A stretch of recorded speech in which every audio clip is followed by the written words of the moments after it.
Rhinoplasty का मतलब है नोज का रीशेपिंग सर्जरी। किस तरह के नोजेस में हेल्प हो सकती है? बड़ा नोज को छोटा कर सकते हैं। तब फीमेल्स प्रेगनेंसी के बाद, डिलीवरी के बाद खुद का बॉडी शेप में बहुत सारे चेंजेस आते हैं। सो वेट नो इतना 11 kgs to 15 kgs गेन होता है और फिर सडनली सब श्रिंक होता है। तो अगेन हमारे पास सब loose skins, loose abdomen, loose breast patients की क्वेरीज आती है हमारे पास कि मुझे शाहरुख खान जैसा नोज चाहिए। हेलो नमस्कार, हैप्पी हेल्थ में आप सभी का स्वागत है। मैं हूं निकिता और आज हमारे साथ जुड़ी हैं doctor Varsha Bundele, senior consultant in cosmetic and plastic surgery from eternal hospital. Welcome ma'am. Thank you Nikita. जैसा कि हमने एक प्रचलित कहावत सुनी है, पहले दर्शनदारी बाद में गुण विचारी, तो आज हम इसी टॉपिक को डिस्कस करेंगे। मैम, आप एक अनुभवी कॉस्मेटोलॉजिस्ट हैं, तो मुझे ये जानना है कि कॉस्मेटोलॉजी और कॉस्मेटिक सर्जरीज क्या होती हैं। कॉस्मेटिक सर्जरी या cosmetology is basically is a part of plastic surgery and cosmetology means जो चीज़ें मेडिसिन से हम ट्रीट कर सकते हैं एंड जो सर्जरी मीन्स सर्जिकली ट्रीट कर सकते हैं। But what is cosmetic? Cosmetic is when we try to improve the appearances of the body, whether you say it is improvement of your hairs, your face, your eyes, your nose, your lips, your chin, your overall face, your breast, your abdomen, your thighs, your toes, everything, all the body part appearances can be improved by a cosmetic surgeon. Ma'am, जैसा कि पहले मेरे पापा के time की जो heroines हैं, just like Madhuri Dixit, मैं उन्हें तब देखा और मैं उन्हें आज देख रही हूँ। She is a evergreen beauty. Exactly. तो जो कॉस्मेटिक सर्जरी है, क्या इससे हम अपनी एज को रिटेन कर सकते हैं? कॉस्मेटिक प्रोसीजर्स या सर्जरीज जो भी है, इससे एज को रिटेन नहीं कर सकते। See we are going to age, but what we can do is we can age gracefully, right? They are the heroines or the celebrities who are aging very gracefully. What affects us as we age? एक तो ageing changes होने हैं हमारी body में, हमारा cell का turnover कम होना है, हमारा सन एक्सपोजर से हमारी एजिंग होनी है, पिगमेंटेशंस आनी है फेस पे, अनइवननेस आना है, मेलाज्मा होना है, फ्रेकल्स होने हैं, हेयर लॉस होना है, या फिर जो ग्रेविटी हमारी बॉडी पे काम कर रही है तो हमारे फेस में जो चेंजेस आएंगे वो सैगिंग होगी। बॉडी में भी सिमिलरली सैगिंग होती है, ब्रेस्ट सैगिंग होती है, टमी सैगिंग होती है, आपकी जेनाइटल एरियाज में सैगिंग होती है। सो एजिंग के इफ़ेक्ट्स आपकी ओवरऑल बॉडी पे ही आते हैं।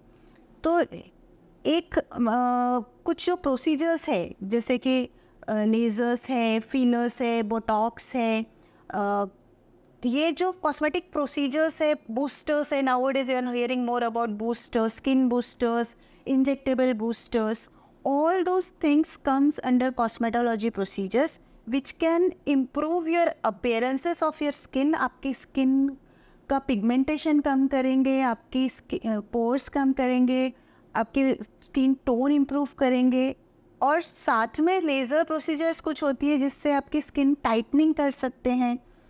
और this all goes till certain age, जब तक हम मेंटेन कर सकते हैं, बट आफ्टर सर्टन एज हमें शिफ्ट होना होता है सर्जरी की तरफ। तो जैसे कि सपोज हम आईज सर्जरी की बात कर रहे हैं, तो आईज में एजिंग के साथ में कुछ चेंजेस होते हैं, जैसे आई फैट हर्निएशन, तो हम वहाँ पे करते हैं ब्लेफेरोप्लास्टी, एक तरह की सर्जरी। वैसे ही जाउल्स अगर आ गए हैं तो फेस में हम फेस लिफ्ट सर्जरी करते हैं। तो इस तरह से मल्टीपल प्रोसीजर्स है जो हमें करवाने होते हैं, करते रहने होते हैं। There are so many things in the basket, but you have to go to a surgeon और a cosmetologist to know what your skin needs and what you want from them. Ma'am, what is the right age for doing this cosmetic surgery? It depends on what procedure we are doing. Okay. Right? So As we are youngsters, yes. तो हमें अपनी skin face appearance को लेके काफ़ी You are very conscious about it. Yes. I understand. We are very conscious about it. Generation is very conscious about it. our their skin, their photographs, because this is a selfie generation, right? So skin care जो है वो आपको बचपन से ही आदत डालनी है, right? जो टीनेज में आप लोग बहुत अच्छे से करते हो, आप लोग बहुत अच्छे से समझते हो इन चीज़ों को, तो केयर का कोई अल्टरनेटिव नहीं है, कोई एज नहीं है, आपको स्किन केयर हमेशा ही करनी है। और मैं सिंपल चीज़ें हैं कि आपको स्किन क्लींजिंग, टोनिंग, मॉइस्चराइजिंग, ये बहुत बेसिक है जो आपको दिन में 2 बार करना ही करना है। सोने से पहले आपका मेकअप उतारना ही है, क्लींस करना ही है, मॉइस्चराइज़र लगाना ही है। दिन में हम उसमें एडिशनली एक बास्केट में ऐड करते हैं जो है सनस्क्रीन, ताकि जो सन डैमेज हो रहा है वो हम अवॉइड कर सकें, कम कर सकें। उसके साथ से after 25 we add some serums to the basket, right? After 30 we add some lasers to the basket. After 35, 40, 35 वैसे और 30, 35 we add some botox fillers to the basket. And after 40, 45 we add some surgeries to the basket. So it is like that. And it is not definitely कि एक ही चीज़ करनी है या ये इस as में करनी है, ऐसा बहुत नहीं है, बट बहुत सारी चीज़ों की एक रिकमेंडेड एज है। For example I want to tell you, जैसे कान का सर्जरी होता है, कान जिनका अपसेंट होता है या माइक्रोशिया बोलते हैं हम उसको, उसमें जब हम कान बनाते हैं तो उसका एज है 8 years ऑफ एज चाइल्ड का। और वही आप मुझे बोलोगे कि फेसलिफ्ट सर्जरी का एज है, इट इज़ मिडल एज। वही ब्रेस्ट ऑगमेंटेशन, जहाँ पे जिनके ब्रेस्ट ही नहीं है, वो सर्जरी की एज पूछोगे तो after 18 years of age. So it is very variable and subjective to the patient's need. कि मैं अपनी नोज़ को लेके काफ़ी कॉन्शियस हूँ, क्योंकि मेरी नोज़ बहुत छोटी है, बहुत मोटी है, तो इसके लिए भी कोई सर्जरी होती है, मैंने ऐसा सुना है, राइनोप्लास्टी। यस, राइनोप्लास्टी का मतलब है नोज़ का रीशेपिंग सर्जरी। एंड इसमें भी अगर तुम पूछोगी कि किस तरह के नोजेस में हेल्प हो सकती है, बड़ा नोज़ को छोटा कर सकते हैं, छोटे नोज़ को बड़ा कर सकते हैं, या जो फ्लेयरिंग है, नोज़ चौड़ा है, उसको नैरोइंग कर सकते हैं। टिप जो है कई बार मोटा होता है, जिसे हम बल्बस टिप कहते हैं, टेढ़ा होता है नोज़ टिप, कभी ड्रूपिंग होता है, पैरट बिग नोज़, ऐसे बहुत डिफरेंट नोजेस हर एक के होते हैं। एंड उन नोजेस को डेफिनेटली सर्जिकली करेक्ट किया जा सकता है। There is one more term, surgically तो हम करेक्ट कर ही सकते हैं राइनोप्लास्टी से, this something called liquid rhinoplasty nowadays. So, this is what when we use fillers. Filler we use for nose का साइज को बड़ा करने के लिए, या डॉर्सम जो है आपका, ये जो डॉर्सम होता है इसको स्ट्रेट करना है, हम्प है उसको करेक्ट करना है, थोड़ा सा अलाइन करना है, थोड़े बम्प्स एंड इसको इरेगुलरिटीज़ को करेक्ट करना है, वहाँ पे लिक्विड राइनोप्लास्टी। ओके मैम, जिन्हें ब्रीथिंग इश्यूज है, क्या वो भी राइनोप्लास्टी से ठीक हो सकती है? डेफिनेटली। अगर आपका मैंने आपको अभी बताया, जैसे कि नोज़ टेढ़ापन हो सकता है, तो जो कि चोट की वजह से भी हो सकता है, कंजेनाइटली भी हो सकता है, या फिर कुछ और रीजंस है जिसकी वजह से आपका जो सेप्टम है बीच में, आपके नोज़ के 2 पार्ट अगर आप करेंगे तो बीच में एक पर्दा होता है, उसे बोलते हैं सेप्टम। वो जो सेप्टम है अगर वो टेढ़ा हो रहा है तो उसे करेक्ट किया जा सकता है। और कई बार जब सेप्टम टेढ़ा है या कुछ और चीज़ें होती है, नोज़ में वॉल्व्स होते हैं, वो कोलैप्स हुए, तो आपको बार बार इन्फेक्शंस होना, सर्दी होना, या फिर नेज़ल ऑब्स्ट्रक्शन होना, ये बहुत सारी प्रॉब्लम्स होती है। तो this is a functional improvement what rhinoplasty patient can get from the rhinoplasty. Ma'am, rhinoplasty के मैंने मिथ सुने हैं, अगर मैंने करवाई तो क्या मेरी नोज़ दीपिका पादुकोण जैसी दिखने लगेगी? देखिए, तो हमें पता है ऐसे बहुत सारे पेशेंट्स की क्वेरीज आती है हमारे पास कि मुझे शाहरुख खान जैसा नोज़ चाहिए, या फिर मुझे दीपिका पादुकोण जैसा स्लिम एंड ट्रिम नोज़ चाहिए, या वैसा चाहिए। बट मैं आपको बता दूं कि हम प्रैक्टिकली वैसा नोज़ नहीं कर सकते हैं जैसा उनका है, बट जो आपका नोज़ है उसको डेफिनेटली बहुत अच्छे से इम्प्रूव किया जा सकता है। सो एक्सपेक्टिंग कि मेरा नोज़ दीपिका पादुकोण जैसा हो, वो पॉसिबिलिटी नहीं होती है। वो हमें अंडरस्टैंड करना होगा कि आपकी जो नोज़ है हम उससे ही बहुत सुंदर कर सकते हैं, रादर देन आप वो फोटोग्राफ लेके आए और ऐसा सर्जन को कहे कि आप मेरा नोज़ इस तरह से कर दे। बट हाँ, डेफिनेटली आपकी एक्सपेक्टेशंस हमें उससे समझ में आती है कि आपको किस तरह का नोज़ चाहिए, तो इट हेल्प्स। मैम, जैसे बहुत लोग सेल्फ ऑब्सेस्ड होते हैं अपने अपीयरेंस को लेके, तो अपनी नोज, आईज, लिप्स, ये सारी चीज़ों को बहुत कॉन्शियसली लेते हैं। Right. तो ये भी मैंने मिथ सुना है कि राइनोप्लास्टी में हो सकता है कि हम अपनी नोज को अगर सर्जिकली हम करवा रहे हैं, देन उसके बाद क्या कुछ टाइम के बाद वो वापस अपने रेगुलर शेप में आ सकती है? ऐसा नहीं होता है। सर्जिकली करने के बाद, जैसे कि सपोज़ हमें नाक को हमने साइज़ बड़ा किया, तो हम लोग जब नाक का साइज़ बड़ा करना होता है तो हम कुछ यूज़ करते टिश्यूज़, या तो आपके अपने टिश्यूज़ यूज़ होते हैं जैसे कि मैंने सेप्टम कहा, या आपके कान से कार्टिलेज लिया जाता है, या चेस्ट से पार्ट ऑफ टिश्यू लिया जाता है जिससे आपके साइज़ ऑफ द नोज़ को बड़ा किया जाता है। ये नहीं हुआ तो हम आर्टिफिशियली मेड कुछ इम्प्लांट्स होते हैं जैसे सिलिकॉन इम्प्लांट्स या मेडपोर इम्प्लांट्स, उसे डाल के साइज ऑफ द नोज बड़ा करते हैं, तो वो वापस कैसे अपने शेप पे आएगा? ओके, नहीं आएगा, यस। है ना। There can be some residual changes और deformities but which can be corrected secondary. Okay okay ma'am, जैसा कि अभी अनहेल्दी लाइफस्टाइल चल रही है तो ओबेसिटी बढ़ रही है, ओबेसिटी के कारण एक्सरसाइज, जिम, बट सिर्फ जिम जाना, एक्सरसाइज करना ये लॉन्ग प्रोसीजर हो जाएगा। अगर कोई और प्रोसीजर है, जैसे मैंने कॉस्मेटोलॉजी में सुना है लिपोसक्शन एंड टमी टकिंग, तो इसके बारे में मैं और जानना चाहती हूँ आपसे। डाइट और एक्सरसाइज का कोई अल्टरनेटिव नहीं है। अगर आपको वेट लूज करना है तो लाइपोसक्शन या bariatric surgery is not an option. The option, you have to start at home. First go for diet management, do exercises, और liposuction उनके लिए है जो ये करते आए हैं और उनका जो part of the body is not responding to their diet management and exercises. Okay, Those parts will be taken care by liposuction.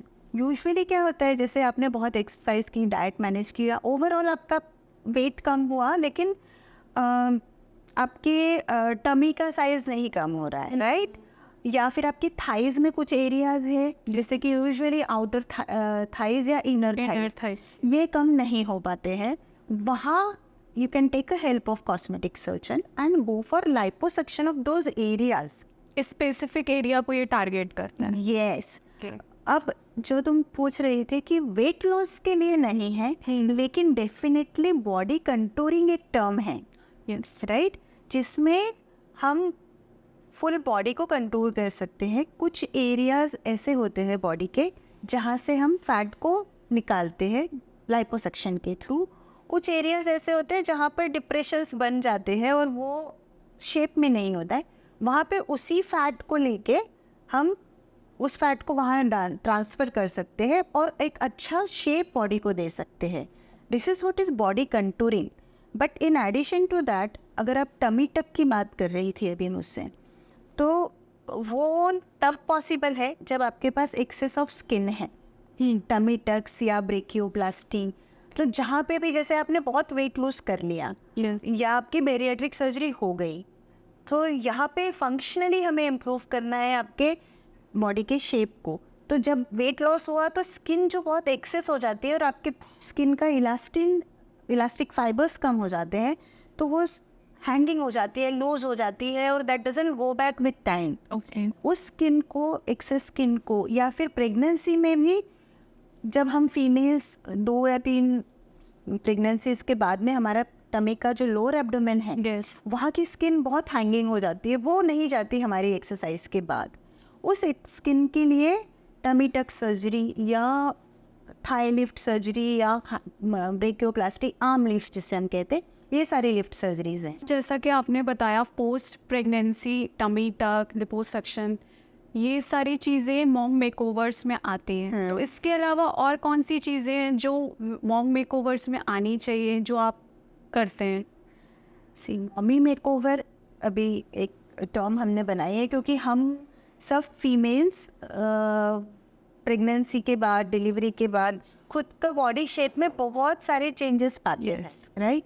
So wait इतना 11 kgs to 15 kgs गेन होता है और फिर सडनली सब श्रिंक होता है. तो अगेन हमारे पास सब loose skins, loose abdomen, loose breast, ये सब चीज़ें हैं. तो उसमें स्पेसिफिकली हम जब करते हैं तो मॉमी मेकओवर में हम 3 बॉडी ऑर्गन्स को टैकल करते हैं, जिससे हम कहेंगे एक तो है ब्रेस्ट, दूसरा है आपका एब्डोमेन, टमी, और तीसरा है आपका जेनाइटेलिया. तो ब्रेस्ट में कुछ लोगों का साइज़ बहुत छोटा हो जाता है लैक्टेशन के बाद, ब्रेस्ट फीडिंग के बाद में, या फिर कुछ लोगों की बहुत हैंगिंग ब्रेस्ट हो जाती है, या कुछ लोगों का जिनका बड़ा हुआ है वो वापस रिड्यूस ही नहीं होता है. So there are 3 kinds of breast surgeries possible. उसमें अगर हम छोटा बहुत साइज़ है तो किसी जिन्हें लगता है कि उनका साइज़ को बड़ा करना है, that is called breast augmentation procedure.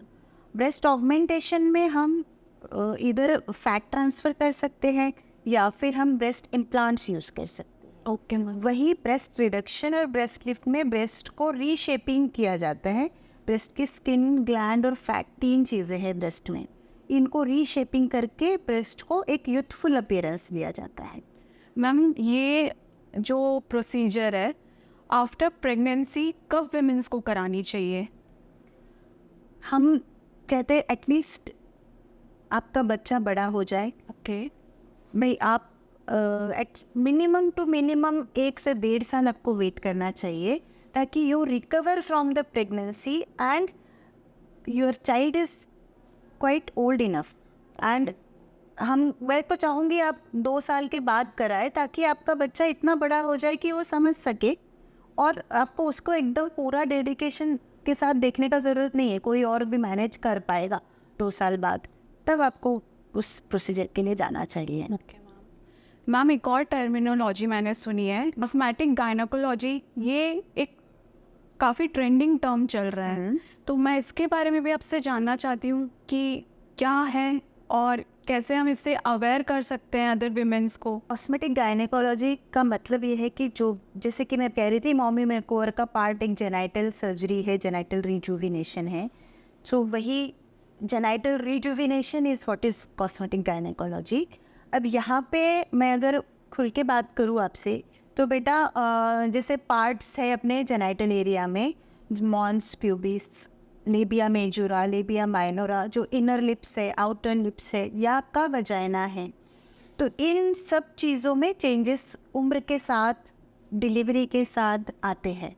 तो कई बार वहाँ की स्किन लूज़ हो जाती है, एक्सेस हो जाती है, उस स्किन को टाइटनिंग कर सकते हैं. कई बार जो आपकी लेबिया माइनोरा है या इनर लिप्स है, उनका साइज़ इतना बड़ा हो जाता है कि वो आपके कपड़ों में से नज़र आता है, या फिर आपके साइकिलिंग में प्रॉब्लम आती है, आपके इरिटेशन होने लगती है, कपड़ों के बीच में वो फंसने लगता है. तो ये सब चीज़ें इनर लिप्स के साथ प्रॉब्लम आती है, तो वहाँ पे हम लेबियोप्लास्टी करते हैं. सिमिलरली जिनके मल्टीपल बर्थ्स, मल्टीपल डिलीवरीज हुई है, या मल्टीपल सेक्सुअल पार्टनर्स रहे हैं, इस तरह के फीमेल्स में वजाइना जो है वो रूमी हो जाता है. तो जब रूमी हो जाएगा तो सेक्सुअल ग्रेटिफिकेशन जो फीमेल्स को है वो लिटिल लेस हो जाता है. So to get that sexual gratification back, और तो वहाँ, या फिर आपका जो सेंसेशन है वो इम्प्रूव करने के लिए हम लोग वजाइनल टाइटनिंग करते हैं. वजाइनल टाइटनिंग भी 2 तरह से होती है. या तो हम नॉन सर्जिकली जाएंगे तो लेज़र्स से किया जा सकता है, या फिर हम सर्जिकली भी वजाइनल टाइटनिंग कर सकते हैं. इसके अलावा जो मॉन्स बाहर में आउटर लिप्स है, उसमें अगर लूज स्किन है तो फैट ग्राफ्टिंग हो जाती है या टाइटनिंग हो जाती है.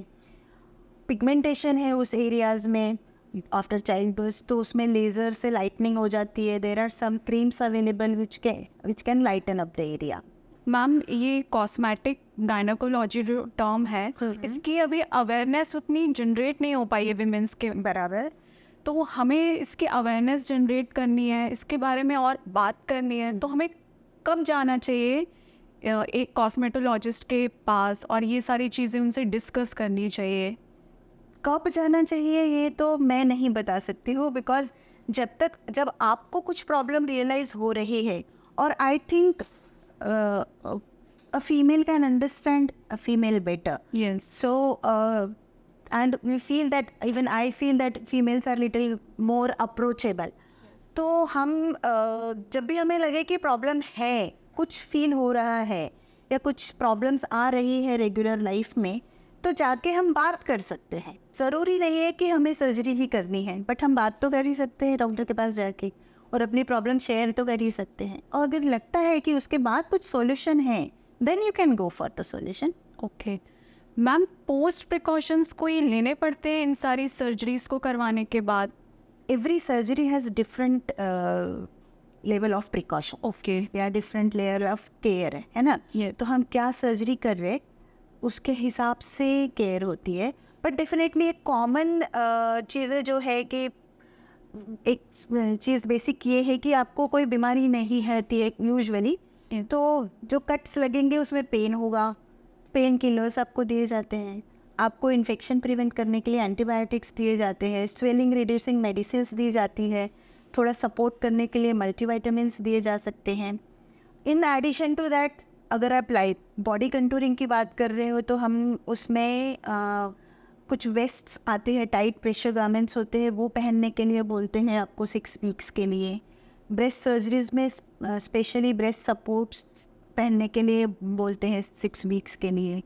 इस तरह के हर सर्जरी के अपने प्रोटोकॉल्स होते हैं, वो आप 1-to-1 आपके सर्जन से स्पेसिफाई होते हैं. बिल्कुल बिल्कुल. Ma'am, it was a nice conversation with you. आज मैंने काफ़ी सारी चीज़ें जानी, कॉस्मेटोलॉजी, प्रोसीजर्स, और उनमें क्या क्या चीज़ें न्यू हैं. जैसे आपने बताया post pregnancy and liposuction for the weight and rhinoplasty for my nose. So it was a great session. Thanks for watching this video and stay connected for the next video.